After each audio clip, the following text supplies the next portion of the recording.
Welcome back, budgeteers. Coach Nino Villa here, disciple of Christ, husband, father, and financial coach.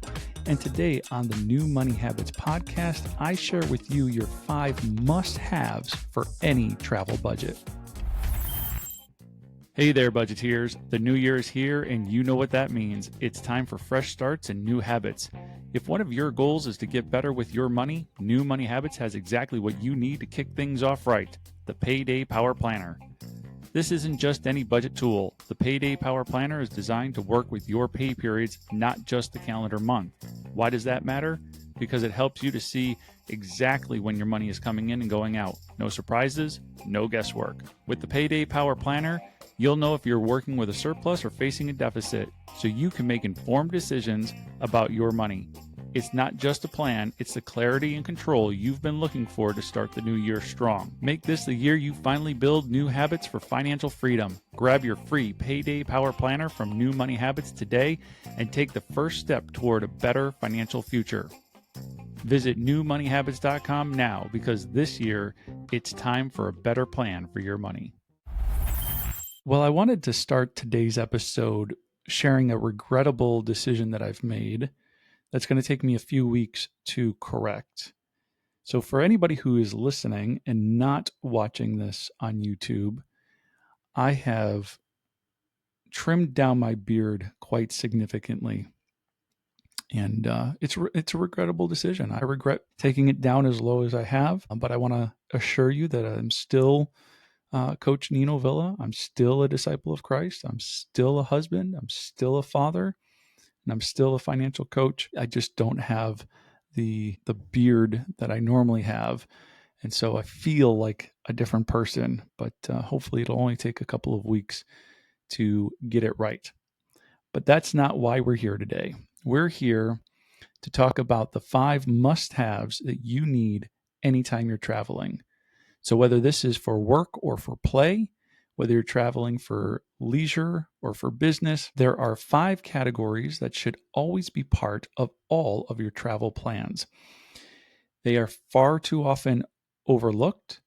I sit down with clients all the time, and this season, being that it is summer vacation time and people will be traveling, including myself, I will be escaping the heat of Phoenix, Arizona, and trading it in for what I hope to be better weather in Western New York as I visit family over the summer. As I sit down with clients, though, every time we sit down to talk about travel, I have to remind them of these 5 categories. I have to remind myself of these 5 categories.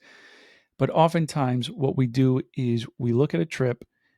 For instance, my trip, I'm leaving on a Wednesday. I'm coming back on a Monday. So it's a little less than a week. But I know that I will be staying at my mother's house. So I don't have to pay for a hotel or any type of lodging. So I also know that somebody will pick me up from the airport and take me to the airport. So I don't have to rent a car. So, okay, I have airfare, that's $350, some money for food, $100. I'll get through this whole thing spending about $500. And that's how most people plan their travel and their vacations, is they look at the kind of obvious expenses, whether that's airfare or how they're going to get there, lodging once they do get there, and the 1 or 2 things that they have in their mind that they're going to do, and they call it. I was just sitting down with a client the other day in which we were making plans for them to travel just for like 2 nights. And in their mind, the trip would have cost somewhere between $300 and $500. When we actually sat down and did all of the numbers properly, we saw that it was closer to $1,000. So as I go through these 5 must-have categories, we'll talk about each category, but as a fun illustration, I will share with you my personal budget for my trip to New York this summer.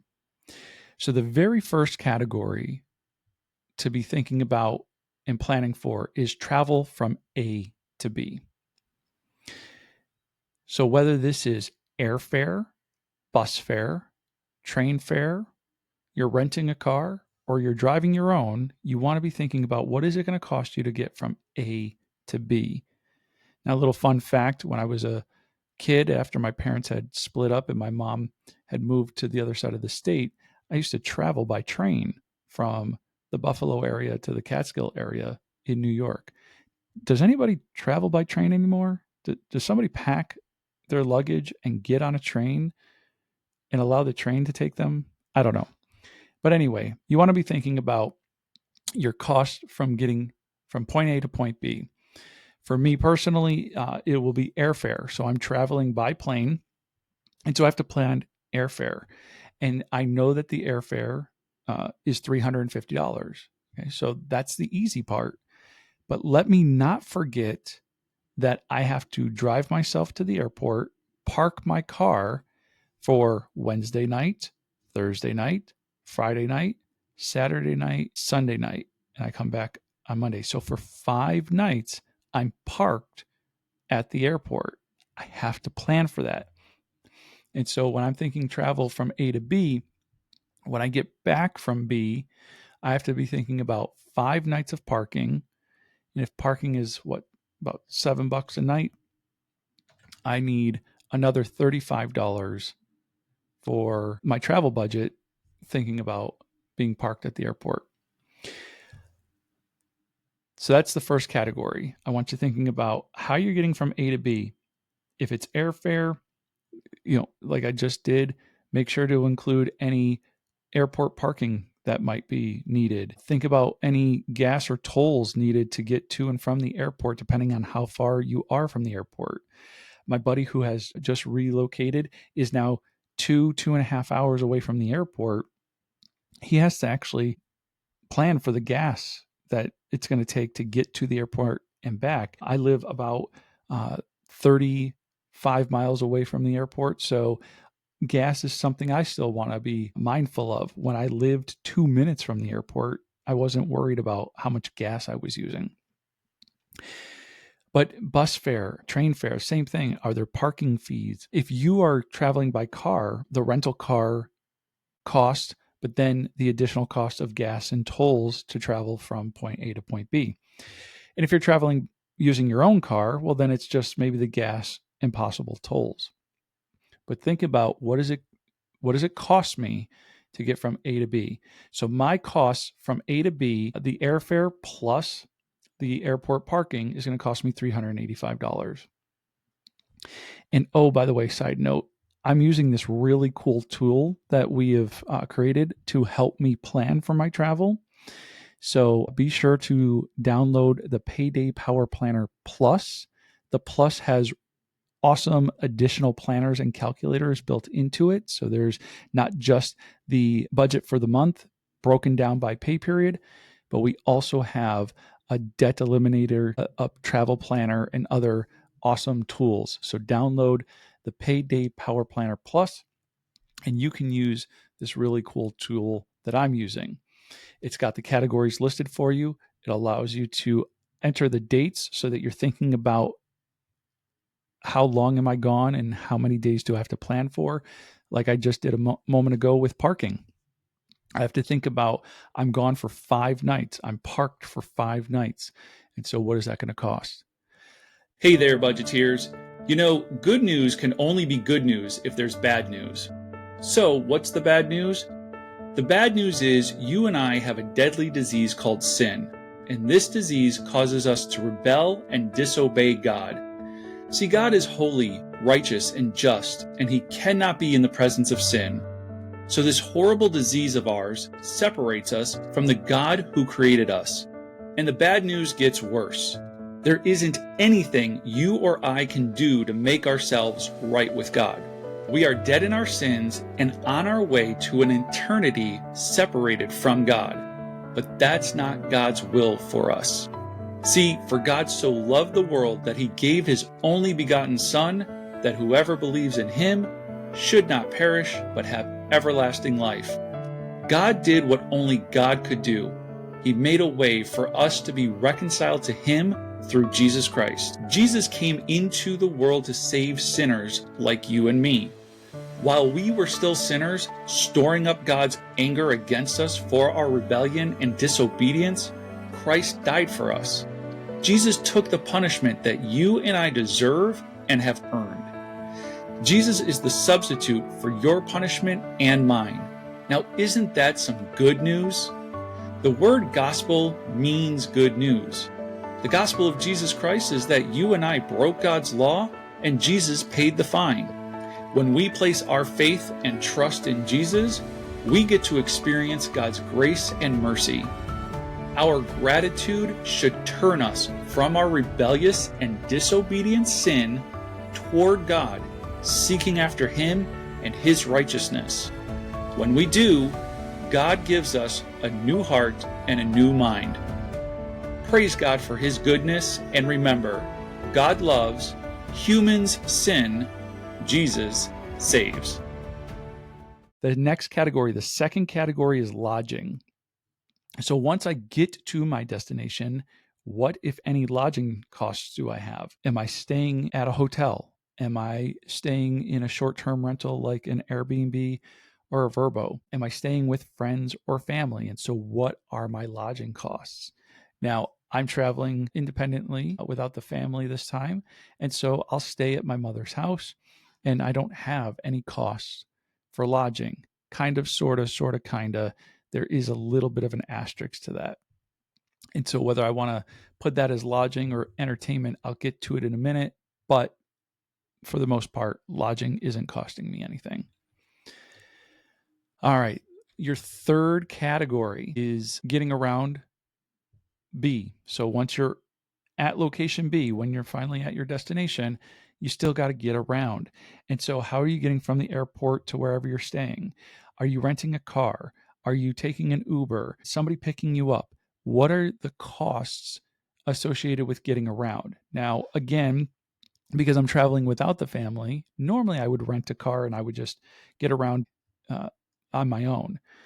But since I'm traveling independently, I have somebody picking me up from the airport, somebody dropping me off at the airport, and somebody who is going to chauffeur me around while I'm there. So again, I don't have any costs this trip to getting around, unless I just want to be a good brother or a good son and maybe throw some money to people for gas. So maybe I plan $100. Maybe I'm budgeting a lot for gas because I have multiple people who will be helping me out. One brother's going to pick me up, another brother's going to be driving me around. My mother might be the one who takes me to the airport on the way back. And so if I have 3 people and I want to throw them $20 a piece, actually I can take it from $100 down to $60, right? But I'm going to plan $60 for gas to be a good, decent sibling and son. Each of these categories, so lodging and getting around, and the next one that we're going to look at, again, you get to list out the dates. And so if I was paying for lodging, I could do that per night. If I needed to get around, if I needed getting around money every single day, I could budget it by the day. Where this really comes into play is the next category. So your fourth category is food. So far we've looked at travel from A to B, we've looked at lodging, and we've looked at getting around B. When we get to the fourth category, food, I always encourage my clients to budget per day. So kind of give yourself a per diem. Every day you have $20 to spend, $50 to spend, $100 to spend, whatever that might be, but just make it easier on yourself and think through, how often am I going to be eating out?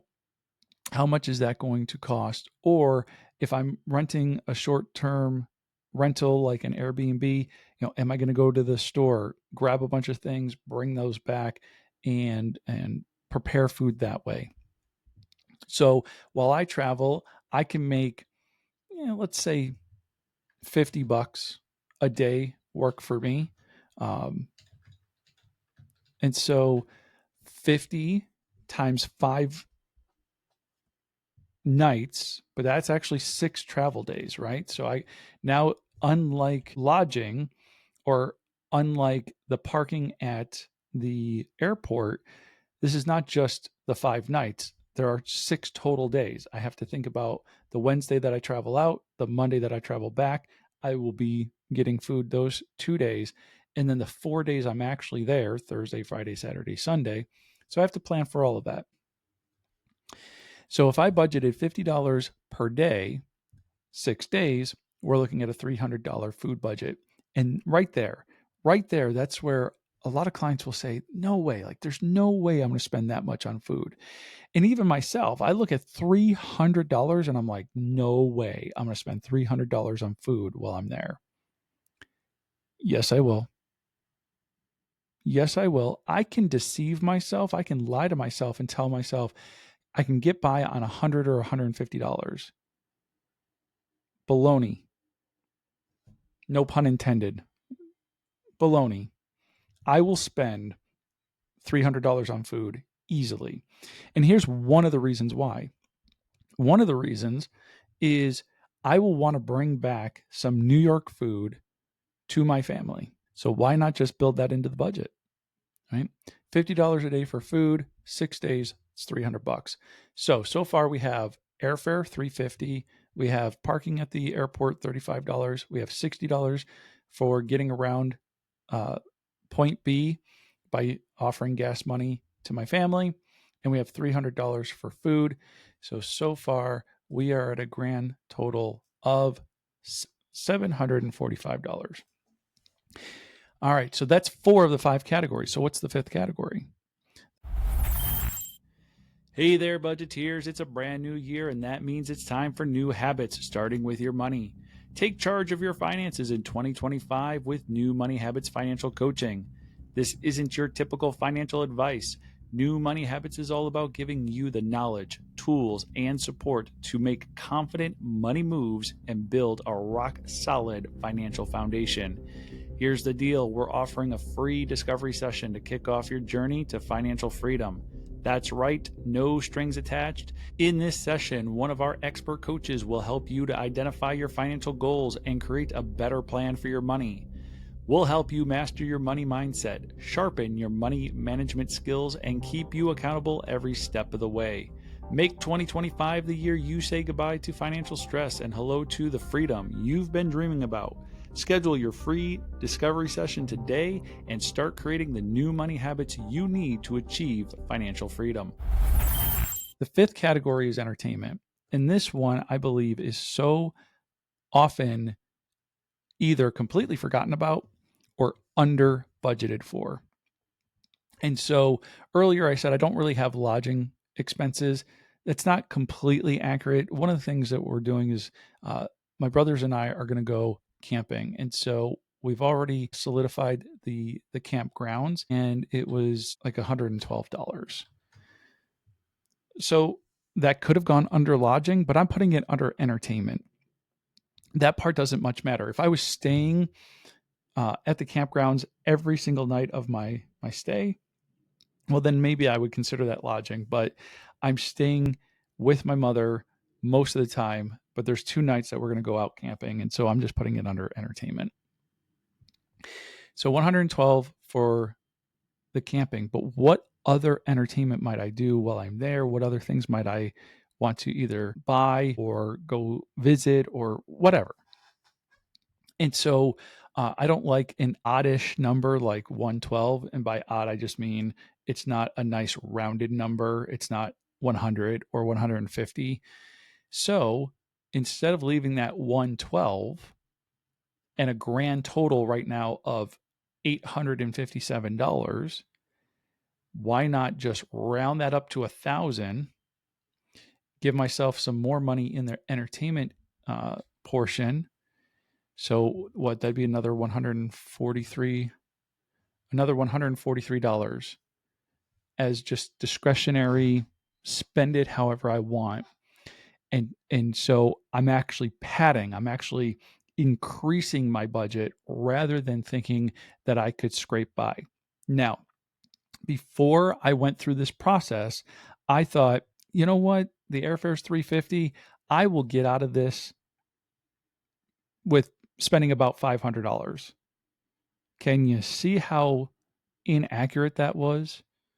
I was off by half because I did what we all do, and that is we lowball. We think, hey, I can really get through this travel by not spending a whole lot of money.